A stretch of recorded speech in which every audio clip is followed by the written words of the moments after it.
എട്രിച്ച് അക്കാഡമിയിലെ but camp design ചെയ്തിരിക്കുന്നത് ഈ ഒരു പ്രോബ്ലം സോൾവ് ചെയ്യുന്നതിന് വേണ്ടിയിട്ടാണ്. ഒരു പ്രോഡക്ട്സ് ഡെവലപ്പ് ചെയ്യുന്ന ഒരു ഗ്ലോബൽ കമ്പനി, അവിടെ ഒരു അഗ്രസീവായിട്ടുള്ള ടീം ഉണ്ടെങ്കിൽ ആ ടീം എങ്ങനെ വർക്ക് ചെയ്യുന്നു, അവിടുത്തെ ഒരു സിനാരിയോ, അവിടുത്തെ ഒരു സിറ്റുവേഷൻ എക്സാക്ട്ലി റിപ്ലിക്കേറ്റ് ചെയ്യുന്ന ഒരു ലേണിംഗ് മെത്തഡോളജിയാണ് ഈ ബുട്ട് ക്യാമ്പ്. ഇൻഡസ്ട്രിക്ക് ഇന്ന് ആവശ്യം ഫ്രഷേഴ്സ് ആയിട്ടുള്ള ഒരു വലിയ സ്കിൽ സെറ്റ് ഒന്നും ഇല്ലാത്ത എക്സ്പെർട്ടീസ് ഇല്ലാത്ത ആൾക്കാരല്ല വേണ്ടത്. ഒരു എക്സ്പീരിയൻസ്ഡ് ആയിട്ടുള്ള ഡേ 1 മുതൽ പെർഫോം ചെയ്യാൻ സാധിക്കുന്ന ആൾക്കാരാണ് വേണ്ടത്. ഡേ 1 മുതൽ he can take up responsibility. ഇതിൽ ജോയിൻ ചെയ്യുന്ന ഒരുവിധം സ്റ്റുഡൻസ് തുടക്കത്തിൽ നേരെ എണീറ്റ് നിന്ന് അവരെ സെൽഫ് ഇൻട്രൊഡക്ഷൻ പോലും നടത്താൻ പേടിയുള്ള ആൾക്കാരാണ്. അവർ പഠിക്കുകയല്ല ചെയ്യുന്നത്, ദേ ആർ എക്സ്പീരിയൻസിങ് ഇറ്റ്. അവരത് വർക്ക് ചെയ്തിട്ട് അവരുടെ ഭാഗമായി മാറുകയാണ്. അപ്പോൾ അവിടെ ലേണിങ്ങിനേക്കാൾ കൂടുതലായിട്ട് അത് അവരുടെ ബ്ലഡിൽ കലരുന്ന പോലുള്ള ഒരു എക്സ്പീരിയൻസ് ആണ്.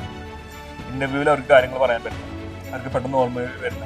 എബ്രോഡ് പോലും പല സ്ഥലങ്ങളിലും നമ്മൾ നോക്കിയിട്ട് ഞാൻ അത്രയും കോംപ്രഹെൻസീവ് ആയിട്ടുള്ള ഒരു ലേണിംഗ് പ്രോഗ്രാം ഞാൻ സത്യത്തിൽ കണ്ടിട്ടില്ല.